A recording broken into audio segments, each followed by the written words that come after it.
അപ്പോൾ നമ്മുടെ കഥ തുടങ്ങുന്നത് തന്നെ കഥാനായികയായിട്ടുള്ള എമ്മയെ കാണിച്ചുകൊണ്ടാണ്. എമ്മ ആണെങ്കിൽ വായിൽ കുറച്ച് വെള്ളമൊക്കെ വെച്ച് തുപ്പുന്നുണ്ട്. എന്നിട്ട് എമ്മയെ കുറിച്ച് തന്നെ കേരള യൂണിവേഴ്സിറ്റിയിലെ ടോപ്പ് സ്റ്റുഡന്റ് ആണ്, സിവിൽ സർവീസ് എക്സാം എഴുതണമെന്നാണ് ആഗ്രഹം എന്നൊക്കെ SP ആയിട്ട് പറയാന്നൊക്കെ പറയില്ലേ, അതേപോലെ പറയുന്നുണ്ട്. ഇതൊക്കെ റിയൽ ആണോ അതോ നമ്മുടെ കഥാനായിക SP ആണോ എന്നൊക്കെ അറിയാൻ വീഡിയോ ഫുള്ളായിട്ട് കാണുക. അപ്പോൾ വീഡിയോയിലോട്ട് പോകുന്നതിന് മുമ്പ് തന്നെ ഈ ചാനൽ ആദ്യമായിട്ട് കാണുന്നവർ മറക്കാതെ സബ്സ്ക്രൈബ് ചെയ്യുക. അപ്പോൾ നമ്മുടെ അധികം പറഞ്ഞ് ലാഗ് അടുപ്പിക്കുന്നൊന്നുമില്ല, നമുക്ക് നേരെ വീഡിയോയിലോട്ട് പോവാം. എന്നിട്ട് എമ്മ ബുക്കും എടുത്ത് കോളേജിലോട്ട് ഓടി പോകുന്നുണ്ട്. അവളാണെങ്കിൽ ക്ലാസ്സിൽ ഇരിക്കുമ്പോ ആണെങ്കിൽ എമ്മയുടെ കയ്യിൽ എക്സാം പേപ്പർ ഉണ്ട്. അത് നോക്കിയിട്ട് വെറും 609 മാർക്കേ ഉള്ളൂ, ഈ യൂണിവേഴ്സിറ്റിയിൽ പോലും എനിക്ക് 1000 റാങ്ക് കിട്ടൂല എന്നൊക്കെ സ്വയം പറഞ്ഞ് അവിടെ കിടക്കുന്നുണ്ട്. പിന്നെ കാണിക്കുന്നത് തന്റെ ബാഗും പെട്ടിയൊക്കെ പിടിച്ച് ഒരു വലിയ വീടിന്റെ പുറത്ത് നിൽക്കുന്ന എമ്മനെയാണ്.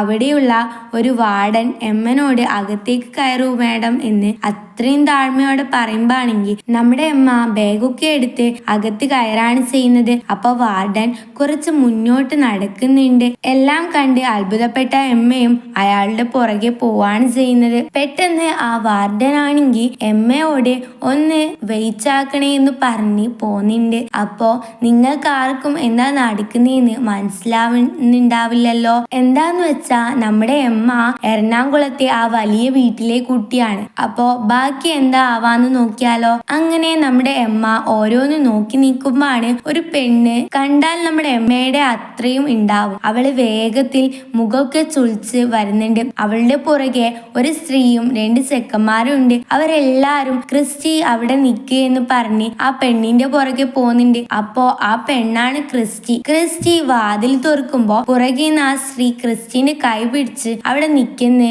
പറയുന്നുണ്ട്. അപ്പൊ ക്രിസ്റ്റി ആണെങ്കിൽ അമ്മേ അച്ഛ നിങ്ങൾ എന്നെ അങ്ങോട്ടേക്ക് വിട്ടേക്ക്, ഞാൻ ഈ കുടുംബത്തിന് യോജിക്കൂല എന്ന് പറയുമ്പോ ടീന എന്ന ആ സ്ത്രീ അവളുടെ കൈ പിടിച്ചിട്ട് നീ പേടിക്കണ്ട, നിന്നെയല്ലേ 18 വർഷമായി ഞാൻ വളർത്തുന്നേ, അവൾ നിന്റെ അത്രയും വരില്ല എന്ന് പറയുന്നുണ്ട്. അപ്പോ നമ്മുടെ എമ്മ അതൊക്കെ നോക്കുന്നുണ്ട്. അപ്പോ അതിലെ കെവിൻ എന്ന പയ്യനും എമ്മ നിന്നെ മിസ്ബിഹേവ് ചെയ്താൽ അവളെ നമുക്ക് പറഞ്ഞയക്കാമെന്ന് ക്രിസ്റ്റീനോട് പറയുന്നുണ്ട്. അപ്പോ ആരോൺ എന്ന വേറൊരു പയ്യനും നീയാണ് ഞങ്ങളെ ശരിക്കുള്ള പെങ്ങൾ, അവളല്ലാന്ന് പറയുന്നുണ്ട്. അപ്പോ ഇതൊക്കെ കേൾക്കുന്ന എമ്മയാണെങ്കിൽ എന്ത് മണ്ടത്തരാണ് ഇവരൊക്കെ കാണിക്കുന്നതെന്ന് പറഞ്ഞ് അവിടെയുള്ള സോഫയിലിരുന്ന് ഒരു ബുക്ക് എടുത്ത് എന്തൊക്കെയോ എഴുതുന്നുണ്ട്. അപ്പോഴാണ് അങ്ങോട്ടേക്ക് ക്രിസ്റ്റീനും ടീനയും അടക്കം ഹാളിലെ എല്ലാരും നമ്മുടെ എമ്മയുടെ മുമ്പിലേക്ക് വരുന്നത്. അപ്പോ ആരോൺ മതി സംസാരിക്കാമെന്ന് പറയുമ്പോ എമ്മയാണെങ്കിൽ അവന്റെ മുഖത്ത് പോലും നോക്കാതെ നിക്ക്,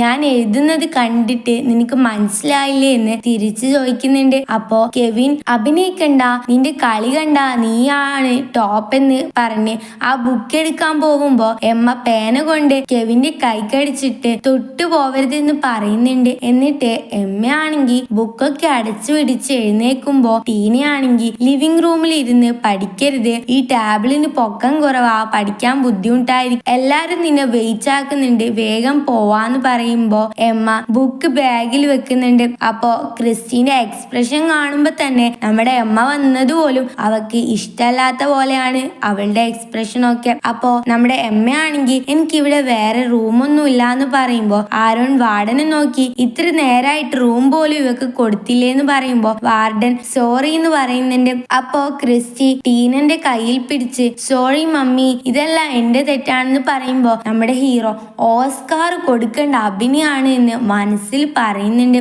അപ്പോ ആ ടീനയാണെങ്കിൽ ക്രിസ്റ്റീന്റെ കൈ പിടിച്ചിട്ട് ഇതൊന്നും നിന്റെ തെറ്റല്ല എന്ന് പറയുന്നുണ്ട്. അപ്പോ ജോസഫ് നീ ഇപ്പൊ വന്നിട്ടല്ലേ ഉള്ളൂ, ഉടനെ ഇവിടുത്തെ സ്കൂളിൽ ചേരുന്നത് നിനക്ക് അഡ്ജസ്റ്റബിൾ ആവില്ലേ, ഇവിടുത്തെ നിയമങ്ങൾ നീ അറിഞ്ഞു വെക്കണോന്ന് പറഞ്ഞ് ഒരു പേപ്പർ കൊടുക്കുന്നുണ്ട്. അത് വാങ്ങി നമ്മുടെ എമ്മ വായിക്കുന്നുണ്ട്. അതിൽ മുഴുവനും എഴുതിയത് ജോലിയാണ്.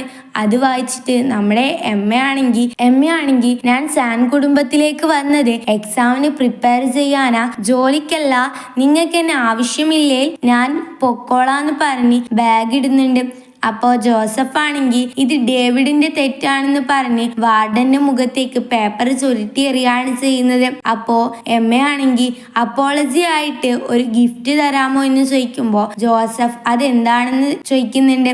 അപ്പോ എം എ ആണെങ്കിൽ എനിക്ക് ക്രിസ്ത്യന്റെ സ്കൂളിലേക്ക് പോണോന്ന് പറയാണ് ചെയ്യുന്നത്. അപ്പോ ജോസഫ് അതിന് സമ്മതിച്ചിട്ട് നീ പ്രശ്നമൊന്നും ഉണ്ടാക്കരുത്, ക്രിസ്ത്യന്റെ കൂടെ തന്നെ നിക്കണോന്ന് പറയുന്നുണ്ട്. പക്ഷേ നമ്മുടെ എമ്മ വിചാരിച്ചത് അവിടെയുള്ള ടീച്ചേഴ്സ് ഒക്കെ ബെസ്റ്റാ, അവിടെ പോയാ എൻ്റെ ഗ്രേഡ് ഒക്കെ ഇംപ്രൂവ് ആവും എന്നൊക്കെയാണ്. അപ്പോ കെവിൻ ഇവള് വന്നാലും ക്രിസ്റ്റീനെ ഇഗ്നോർ ചെയ്യില്ല എന്നല്ലേ പപ്പ പറഞ്ഞേ, പിന്നെ എന്തൊക്കെയാ എന്ന് ജോസഫിനോട് പറയുന്നുണ്ട്. അപ്പോ ക്രിസ്റ്റി ആണെങ്കിൽ കെവിന്റെ കൈ പിടിച്ച് അങ്ങനെ പറയരുത്, എനിക്കിതിന് യാതൊരു അർഹതയുമില്ല എന്ന് പറഞ്ഞ് നമ്മുടെ എമ്മേനെ നോക്കി ഞാനാണ് നിന്റെ സ്ഥലം തട്ടിയെടുത്തേ, ഞാൻ ഇവിടുന്ന് ഇപ്പൊ തന്നെ പോവാണെന്ന് പറയുമ്പോ എമ്മ ആണെങ്കിൽ അങ്ങനെ ഒന്നും ഇല്ലാന്ന് പറയുന്നുണ്ട്. അപ്പോ കെവിൻ ആണെങ്കിൽ ഇത് അവളുടെ വീടാണ്, അവളെ ഇവിടുന്ന് പറഞ്ഞു വിടാന്ന് ആരും വിചാരിക്കുക പോലും വേണ്ട എന്നൊക്കെ പറയുമ്പോ എമ്മ ആണെങ്കിൽ ഞാൻ അങ്ങനെ വിചാരിച്ചിട്ട് പോലും ഇല്ലാന്ന് പറയുന്നുണ്ട്. എന്നിട്ട് എമ്മ ആണെങ്കിൽ തൽക്കാലം ഒന്ന് അഭിനയിക്കാ എന്ന്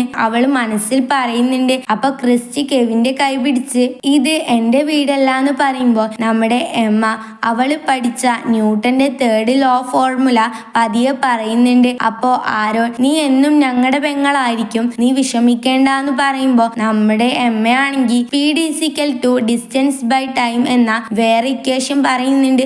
ശരിക്കും പറഞ്ഞാൽ നമ്മുടെ അമ്മയ്ക്ക് ഇതൊക്കെ ഒരു ഡ്രാമയായിട്ടാണ് തോന്നുന്നത്. അവിടെയുള്ള അവരുടെ എല്ലാവരുടെയും പെരുമാറ്റത്തിൽ പോലും അവള് പഠിക്കാണ് ചെയ്യുന്നത്. അപ്പൊ ടീന എമ്മയോട് നിനക്ക് ക്രിസ്റ്റിയുടെ കൂടെ ഒത്തുചേർന്ന് നിൽക്കാൻ പറ്റുമോ എന്ന് പറയുമ്പോ എമ്മ ആണെങ്കിൽ അത് അവളല്ലേ പറയണ്ടേ, എനിക്ക് ഈ വീടുമായി വലിയ അധികാരമൊന്നും ഇല്ലാന്ന് പറയാണ് ചെയ്യുന്നത്. അപ്പോ കെവിനാണെങ്കിൽ ഞങ്ങൾ നിന്നോട് തെറ്റ് ചെയ്തോന്ന് ചോദിക്കുമ്പോ എമ്മ ആണെങ്കിൽ ഇവൻ തലയ്ക്ക് എന്തേലും കുഴപ്പമുണ്ടോ എന്ന് മനസ്സിൽ പറഞ്ഞ് കെവിനെ നോക്കാണ് ചെയ്യുന്നത്. അവളുടെ നോട്ടം കണ്ട കെവിനാണെങ്കിൽ നീ എന്തിനാ ഇങ്ങനെ നോക്കുന്നേന്ന് പറഞ്ഞ് എമ്മയെ അടിക്കാനായിട്ട് പോകുമ്പോ ആരോൺ പിടിച്ചു വെക്കുന്നുണ്ട്. അപ്പോ നമ്മുടെ എമ്മ ആണെങ്കിൽ നിങ്ങൾക്ക് ക്രിസ്റ്റിയെ നന്നായിട്ട് അറിയില്ലേ, അവക്ക് പോണോന്നുണ്ടെങ്കിൽ അവളെ എന്നോട് ചൂസ് ചെയ്യാൻ പറയില്ല എന്ന് പറഞ്ഞ് ക്രിസ്റ്റീനോട് നിനക്ക് ശരിക്ക് പോണോന്ന് ചോദിക്കുന്നുണ്ട്. അപ്പൊ ക്രിസ്റ്റി ആണെങ്കിൽ അത് എന്നോട് ക്ഷമിക്ക്, ഞാൻ പൊയ്ക്കോളാന്ന് പറയുന്നുണ്ട്. അപ്പൊ എമ്മ ആണെങ്കിൽ അത് വലിയ കാര്യാക്കാതെ നീ സീരിയസ് ആയിട്ടാണോ പറഞ്ഞത്, എന്നാ ഞാൻ നിന്റെ സാധനങ്ങൾ എടുത്തു വെക്കാൻ ഹെൽപ്പ് ചെയ്യാന്ന് പറഞ്ഞ് പോവാൻ നോക്കുമ്പോ കെവിനാണെങ്കിൽ എമ്മയുടെ കൈ പിടിച്ചു വലിച്ച് അവിടെ നിക്കെന്ന് പറയാണ് ചെയ്യുന്നത്. അപ്പൊ കണ്ണാടി കാന്താരി എന്നതിലെ ഫസ്റ്റ് എപ്പിസോഡ് ഇപ്പൊ ഇവിടെ വൈൻഡപ്പ് ചെയ്യാണ്. അപ്പോൾ ഇനി എന്താ സംഭവിക്കാന്ന് അറിയാനായിട്ട് ചാനൽ മറക്കാതെ സബ്സ്ക്രൈബ് ചെയ്യുക, ഇഷ്ടപ്പെട്ടാൽ ലൈക്ക് ചെയ്യുക, നിങ്ങളുടെ അഭിപ്രായം കമന്റ് ചെയ്യുക.